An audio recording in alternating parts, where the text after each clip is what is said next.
हाँ जी, good morning everyone. स्वागत है आप सभी का आपके सबसे फेवरेट यूट्यूब चैनल पे, जिसका नाम है comprehend English with Siddhant Pawar.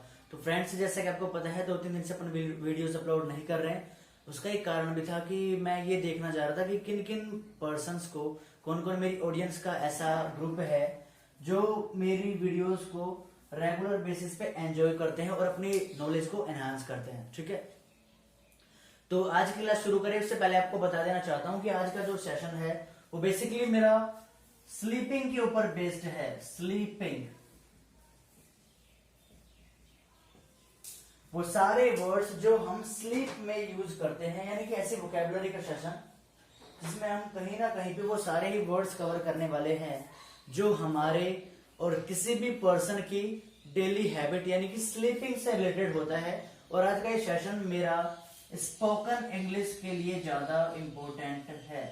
जिन बच्चों को, जिन स्टूडेंट्स को अपनी स्पोकन को थोड़ा और इम्प्रूव करना है, अच्छे लेवल पे लेकर के जाना है, तो उन सभी के लिए आज की क्लास बड़ी इंपॉर्टेंट होने वाली है। ठीक है, तो जैसे कि आपको पता है अपनी क्लास स्टार्ट करेंगे। यहाँ पे कुछ वर्ड्स मैंने लिखे हुए हैं और इनका हिंदी मैंने नहीं लिखा है, तो उसका रीजन है मैं आपको प्रैक्टिकली करके समझाऊंगा कि किस वाले वर्ड को मैंने किस तरीके से रिलेट करेंगे। देखो, पहला वर्ड मैंने स्टार्ट करा यहाँ पे लिखना, that is dose of. Dose of, after that मैंने स्लैश लगाया है, इसका सामने वाला एक वर्ड और लिखा है, दैट इज नोड ऑफ। तो जब कभी भी हम इन दोनों वर्ड्स की बात करते हैं तो हमारे वहां पे एक ऐसा मीनिंग निकल करके आता है कि जब कभी आप देखते हो कि कुछ भी कैटेगरी के पर्सन होते हैं, किसी भी एज ग्रुप के जो पर्सन होते हैं, वो किसी काम में बोरिंग फील कर रहे होते हैं। If they are feeling bored, अगर उनको बोर्ड फील हो रहा है, अगर उनको नींद आ रही है, वो स्लीपी फील कर रहे हैं। देखो, एक वर्ड मैंने यहाँ पे लिखा स्लीप, SLEEP। स्लीप का मीन्स क्या होता है? सोना। आप कह सकते हैं I am sleeping, he has slept, बना सकते सेंटेंस। लेकिन जब मैं इससे बोलूंगा कि वह नींद वाला फील कर रहा है, वह स्लीपी फील कर रहा है, यानी कि उसे ऐसा फील हो रहा है कि वह सोने वाला है, he is feeling sleepy, he is feeling sleepy. इसके अलावा अगर कोई पर्सन सो गया है तो उसको हम क्या बोलेंगे? एस्लीप। ठीक है, क्या बोलेंगे? एस्लीप। मैंने कहा आई एम एस्लीप नाउ।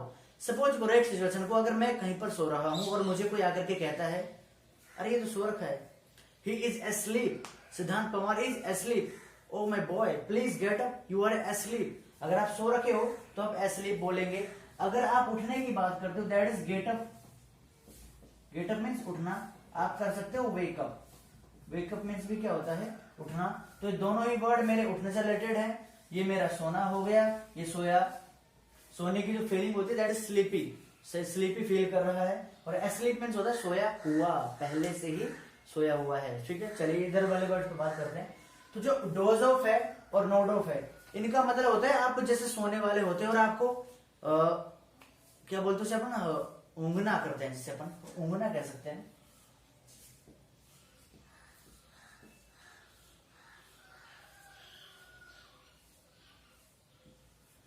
जब पर्सन को ऐसी नींद आ रही होती है कि वो किसी भी काम पे फोकस नहीं कर पाता है, किसी भी क्लास के, आपने देखा होगा क्लास में कुछ लेक्चर्स के दौरान अपन क्या करते हैं?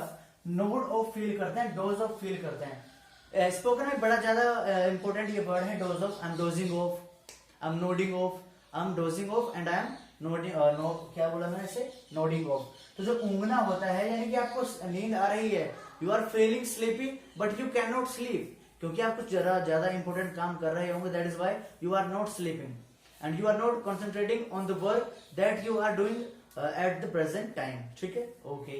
नेक्स्ट वर्ड में बात करते हैं नैप एंड सिएस्टा। ये दोनों ही वर्ड शॉर्ट स्लीप के लिए यूज किए जाते हैं। मैं यहाँ पे लिख देता हूँ, दोनों ही वर्ड मेरे शॉर्ट स्पैन की स्लीप के लिए यूज किए जाते हैं। स्पैन मीन्स होता है पीरियड। शॉर्ट स्पैन की स्लीप के लिए मैंने ये वर्ड यूज करे हैं और इनके लिए आपको करना है differentiate.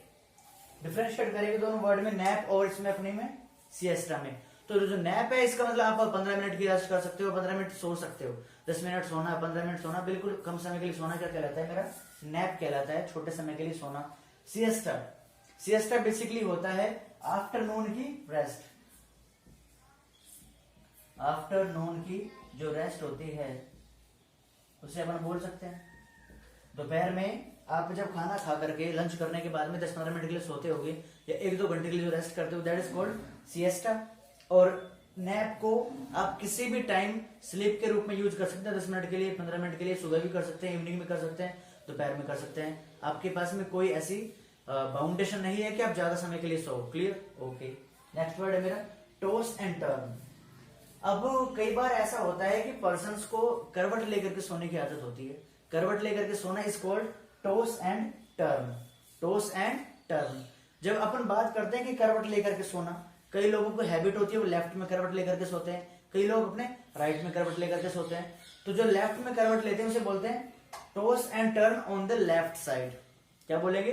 Toss and turn on the left side, toss and turn on the right side. अगर मैंने कहा कल रात में पूरी रात ही करवट बदलता रहा था, मुझे नींद नहीं आई, I was tossing and turning whole night. I was tossing and turning whole night. What I told?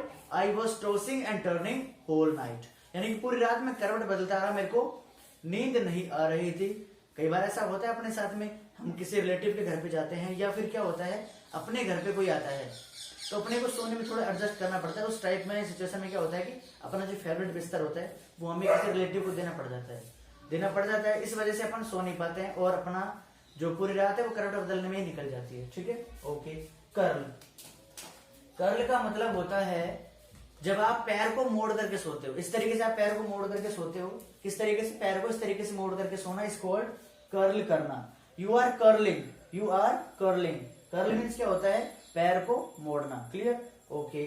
तो मैं इधर से आप इधर वाला तो मिटा देता हूं, बाकी आपको समझ में आ गया होगा। मैंने लिखा नहीं है, आपको समझ में आ गया होगा। एक बार फिर से बता देता हूँ। टॉस एंड टर्न का मतलब होता है करवट बदलना, कर्ल का मतलब होता है पैर को मोड़ करके सोना। सिएस्टा मीन्स आफ्टरनून की जो रेस्ट होती है खाना खाने के बाद में, उसको बोला जाता है सिएस्टा।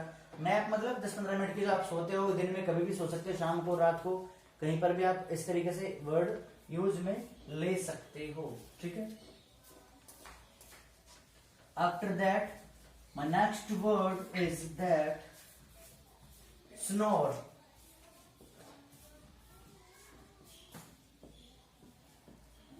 स्नोर मीन्स होता है खर्राटे लेना। जो पर्सन कभी भी आपने नोटिस किया हो, कुछ पर्सन ऐसे होते हैं एज ग्रुप के जो सोते टाइम खर्राटे लेते हैं, दैट इज कॉल्ड स्नोर। खर्राटे लेना।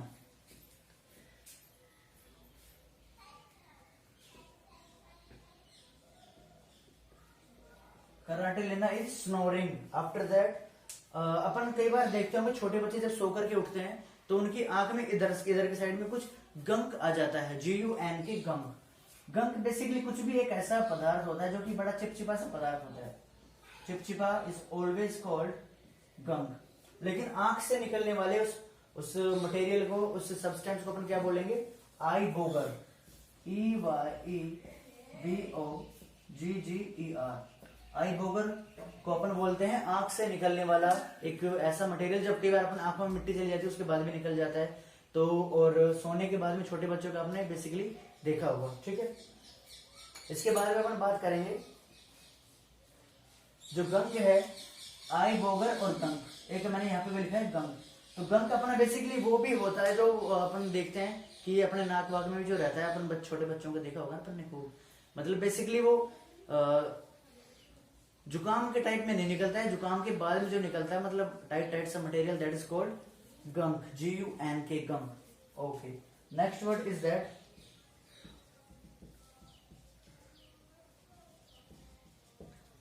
रिनोरिया। रिनोरिया मीन्स होता है कोई भी एक ऐसा आपने छोटा बच्चा देखा हो जिसकी नाक बहती रहती है, और नाक बहना is runny nose we can say. लेकिन नाक बहने के टाइम पे जो निकलता है मटेरियल, जो अपने नाक के वे से निकल करके आता है, दैट इज कॉल्ड रिनोरिया। क्या कहेंगे इसे? रिनोरिया। ओके। अब अपार्ट फ्रॉम दिस अगर मैं बात करूं बर्प की,